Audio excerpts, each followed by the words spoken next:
My name is Emma Carter. I'm 27 years old, and I live in Manchester, England. A year ago, I never imagined I'd be sitting alone in my flat, staring at a cold cup of tea, trying to understand where everything went wrong. Back then, I still believed in timing, in fate, and in people coming into your life for a reason. But now, I'm not so sure anymore. This story isn't about love. It's about loneliness, the kind that creeps into your heart when you start believing you're hard to love. And then, someone appears, making you think that maybe, just maybe, you were wrong. But in the end, they only prove you right again. That's what happened to me, and I don't know how to forgive myself for it. I met him when everything in my life was falling apart. It was a rainy Tuesday, one of those gray, endless days. I had just lost my dream job, the one I had worked years to get. The company shut down unexpectedly, and suddenly I was unemployed and directionless. To make matters worse, I had recently gone through a breakup that left me completely drained. He was in the same situation, or so he said. He told me he had lost his job too, something about company downsizing. We met through a mutual friend at a small cafe. From the moment he spoke, something about him felt familiar.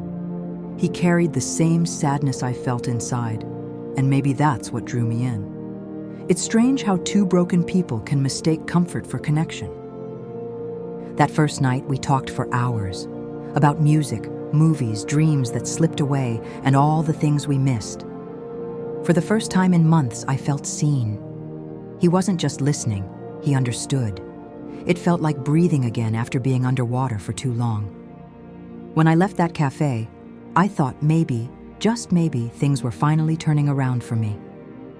We started meeting more often after that. It wasn't supposed to be serious. We both said so from the start. We agreed that we were just spending time together. Nothing complicated, nothing deep. Two people keeping each other company until life started to make sense again.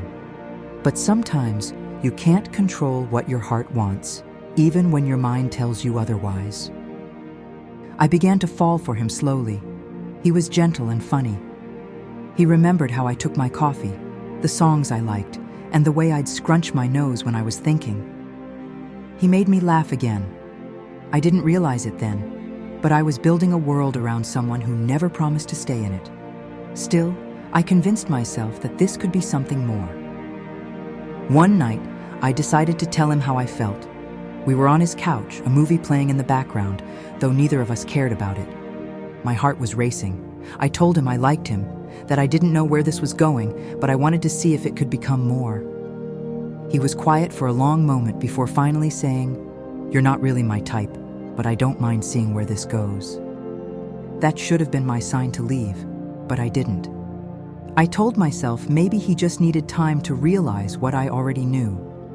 Maybe if I stayed patient and kept showing him how much I cared, he would eventually feel the same way.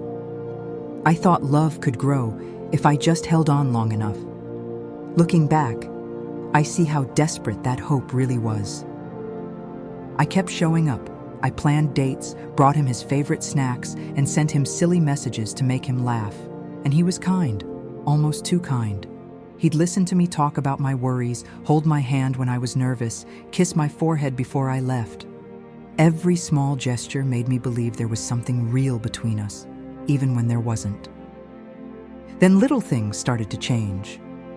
He'd ask questions he should have already known the answers to, like, "Have I taken you here before?" Or, "You said you liked Italian food, right?" He began mixing up details, telling stories that didn't make sense. I started noticing the gaps, the lies, the small pieces that didn't fit together. Deep down, I knew what it meant. I wasn't the only one. And that was supposed to be fine, right? We had agreed it was casual. But knowing something and feeling it are two very different things. I told myself I was okay with it, that I could handle it. But every time I saw him smile at me, I wondered if he smiled that same way at someone else. Every touch felt borrowed, every laugh shared with others before me. The night everything fell apart started like any other. We went out for dinner, talked about work and random things. Then, out of nowhere, he told me about someone new, a girl he'd been talking to online. He said she was more his type.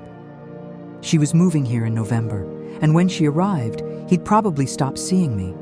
He said it so casually, as if I was just another passing chapter. I smiled and nodded, pretending I was okay, but inside, my heart shattered. I barely remember the rest of the evening. His words kept echoing in my head like a cruel reminder of my own foolishness. He never loved me. Maybe he never even cared. I was just an interim, someone to fill the empty space until something better came along. That night when I got home, I sat on the floor and cried. Not the quiet kind of crying, but the kind that takes your breath away. I felt pathetic and small. I kept replaying everything, every word, every look, every laugh. And all I could think was, you did this to yourself. He never lied to me. I just refused to believe him. I clung to hope like it was oxygen. The next day, I ended things. I sent a simple text. I think we should stop seeing each other. He replied quickly, I understand. Take care of yourself. That was it. No questions, no sadness, no, I'll miss you. Just a polite, hollow ending to something that was never really real.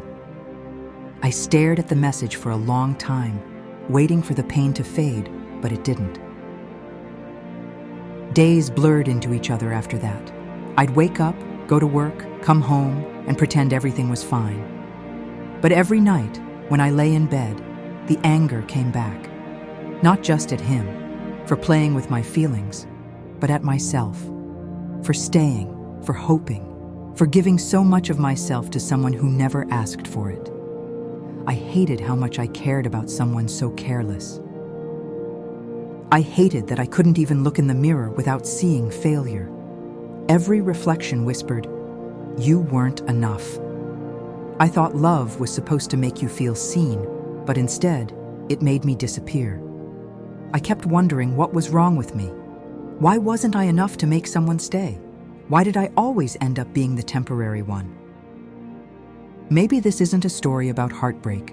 Maybe it's a lesson about what happens when you mistake attention for affection, when you confuse kindness with love, when you let loneliness trick you into believing someone's half-hearted interest is the same as care.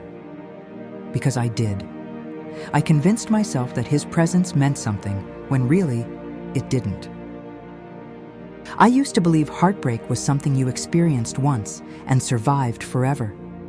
But now, I know that every time you love without boundaries, you lose a piece of yourself. And I lost too many pieces trying to be enough for someone who never wanted me. Maybe one day I'll stop hating him. Maybe one day I'll even stop hating myself. But tonight, I just need to sit with the hurt. The days after I ended, things felt unreal. I went through the motions like a ghost. Wake up, go to work, return home, eat something, scroll through my phone, and try not to think about him. But the silence in my apartment was deafening. Every corner, every shadow reminded me of the nights we spent together. I realized that letting him go didn't erase the memories I had built around him. I tried to distract myself. I started reorganizing my apartment, bought new plants, attempted to reconnect with friends I had neglected. But each effort felt hollow. When I laughed, it was automatic, forced. When I smiled, it was just a mask. The pain wasn't just heartbreak. It was the ache of betrayal I had inflicted upon myself. I had clung to someone who never wanted to stay. Anger became my constant companion. At first, it was aimed at him. How could he be so cruelly casual with my feelings? How could he treat someone who genuinely cared as if they were disposable? I replayed every moment, every conversation, looking for proof that he had manipulated me. But then, the anger shifted inward. How had I been so blind?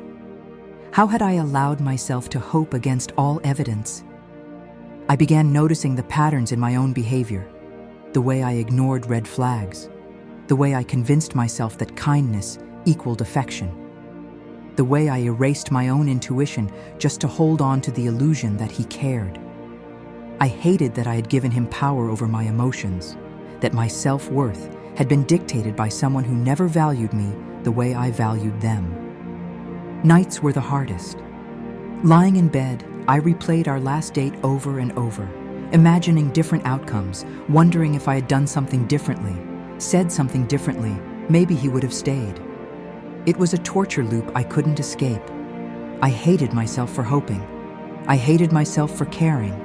I hated myself for allowing the smallest possibility of love to hurt me this deeply. I tried to write it all down, to organize my thoughts on paper. My journal became a battlefield of emotion: anger, sadness, shame, and fleeting glimpses of hope. I realized that part of my pain was the self-recrimination. I kept telling myself that this was my fault, that I should have walked away earlier, that I had wasted my time and my heart. And yet, I couldn't stop thinking about him. I started avoiding places we used to go together. The cafe where we first met felt unbearable. The park where we walked on quiet evenings was now a reminder of my own vulnerability. Even songs I had once loved became bittersweet, each lyric echoing memories of what I thought could be love. The world around me was unchanged, but everything in me had shifted and nothing felt safe anymore. It was during one of these solitary evenings that I realized I was lonely, not because I was without him, but because I had neglected myself. I had poured so much of my energy into someone who never reciprocated that I had forgotten who I was, what I wanted, and what I deserved. That realization didn't fix the pain, but it was the first small crack in the wall I had built around my heart. I started trying to reclaim pieces of myself. I revisited hobbies I had abandoned, reconnected with old friends, and spent hours simply walking around the city, noticing details I had overlooked in my heartbreak. Each small step reminded me that my life wasn't over just because someone else had chosen not to stay. I had my own story to live, even if it felt incomplete right now. Therapy helped more than I expected. Talking to someone who didn't know him, who couldn't judge me for my choices, allowed me to untangle the knots of guilt and shame I had wrapped around myself. I learned that feeling vulnerable wasn't weakness, and that giving my heart didn't make me foolish, it made me human. For the first time in weeks, I didn't feel completely consumed by anger or self-hate. Still, triggers appeared when I least expected them. A notification, a memory, or even a familiar scent could bring tears rushing back. Healing wasn't linear. Some days I felt stronger, more resilient. Other days, I felt crushed, as if I had been transported back to the beginning. But each day, I learned a little more about patience, about self-compassion, and about the difference between loving someone else and losing yourself in the process. I began noticing patterns in my future relationships as well. I realized I had been drawn to people who were emotionally unavailable, who could never reciprocate my depth. Understanding this didn't change the past, but it gave me power over the future. I didn't have to repeat the same mistakes, and I didn't have to let anyone define my worth. I could set boundaries, even when it hurt, even when I wanted to believe otherwise. Over time, I started dating again, cautiously. I wasn't looking for perfection or even love right away. I was looking for someone who could meet me halfway, someone who respected my heart and my boundaries. Some dates went nowhere. Some connections fizzled, but I slowly learned to trust myself again. Trust that I could recognize affection when it was genuine and recognize when it wasn't. Sometimes I think about him. Sometimes I remember how kind he could be, the laughter we shared, the long talks that made me feel alive. And sometimes I feel the old pang of pain, but I've learned to let it sit without letting it consume me. Memories don't have to hurt endlessly. They can exist as reminders of growth, of the person I once was, and the person I am becoming. I'm still not fully healed. Maybe I never will be. But I've found strength I didn't know I had. I've discovered that self-love isn't about ignoring pain. It's about holding yourself through it. It's about recognizing that heartbreak doesn't define your value, and that being open to love doesn't make you foolish. It makes you brave. If I could tell my past self one thing, it would be this. It's okay to feel hurt, to feel angry, and to grieve. But it's also okay to let go, to reclaim your heart, and to trust that someone worthy will meet you where you are.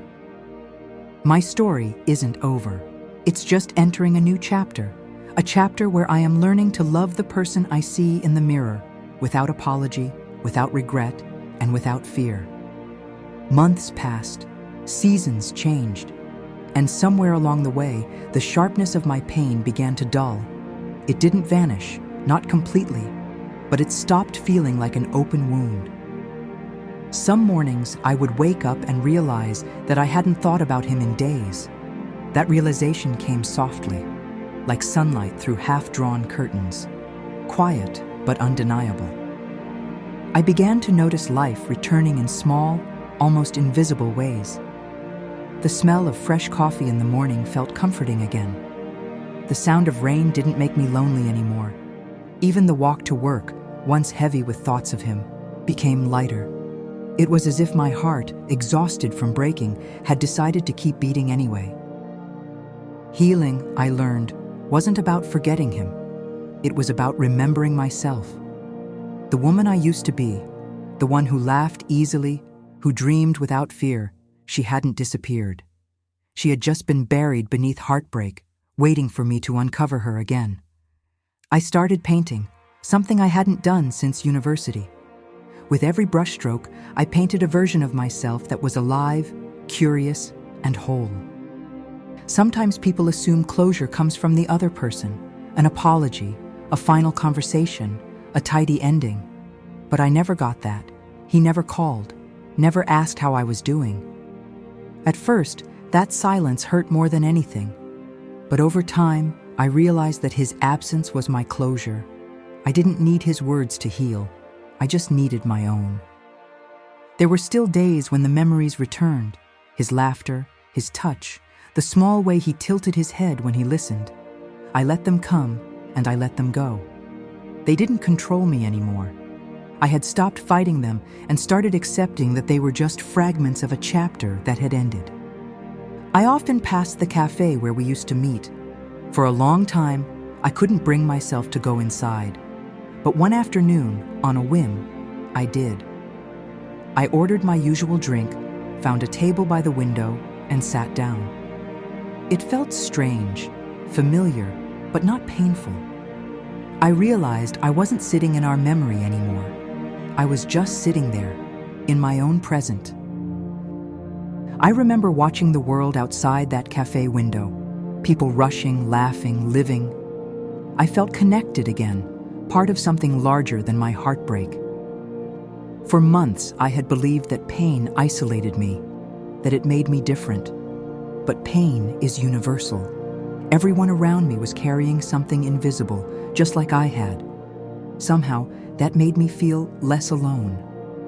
I started journaling again, but this time not about him, about me. My dreams, my goals, my fears. I wrote about the kind of life I wanted, the kind of love I deserved. And for the first time, I didn't write it like a wish.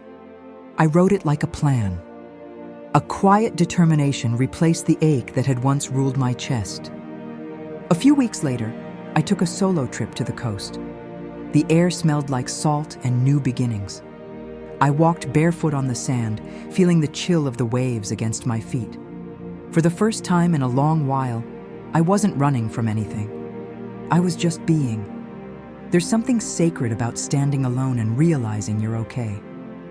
On that beach, I whispered a small goodbye, not to him, but to the version of myself who had believed she wasn't enough. I had carried her pain for so long. Letting her go was like exhaling after years of holding my breath. I cried, not from sadness, but from relief. After that trip, life didn't magically transform. There were still ordinary days, bad days, moments of doubt. But something inside me had shifted. I had stopped measuring my worth by who stayed or who left. I began to understand that love isn't supposed to destroy you. It's supposed to help you grow. Sometimes, friends asked if I'd ever want to see him again. I always paused before answering. The truth was complicated. Part of me would always care. In that quiet, detached way, we care about people who once meant everything. But I had no desire to go back. I had built something better. Peace. Peace felt different from happiness. It was quieter, gentler, and far more powerful. It was waking up and not checking my phone. It was cooking dinner for myself and actually enjoying it. It was sitting on my balcony at night, watching the city lights, and realizing that solitude didn't scare me anymore. I used to believe that love was supposed to complete me. Now, I know it's meant to accompany me. I don't need another person to make me feel whole. I already am. And maybe that's what real healing looks like. Learning to stand alone, not in bitterness, but in quiet strength. Months later, I met someone new. It wasn't a grand, sweeping romance. It was simple, slow, safe. He listened when I spoke and made me laugh without trying. I didn't lose myself in him. I stayed grounded, and that, I realized, was the difference between love and attachment. One night, while we were sitting together watching the rain, he asked, "What changed you?" I smiled. "I learned to love myself first," I said, and I meant it. I had hated him once, and I had hated myself. But now, I could see both with compassion. He was part of my story, not my ending. I still have scars, but they don't ache the way they used to. They remind me of who I was and how far I've come. I may never thank him, but I'll always thank the lesson, that even in heartbreak, there's rebirth. My name is Emma Carter, and this is how I stopped hating myself.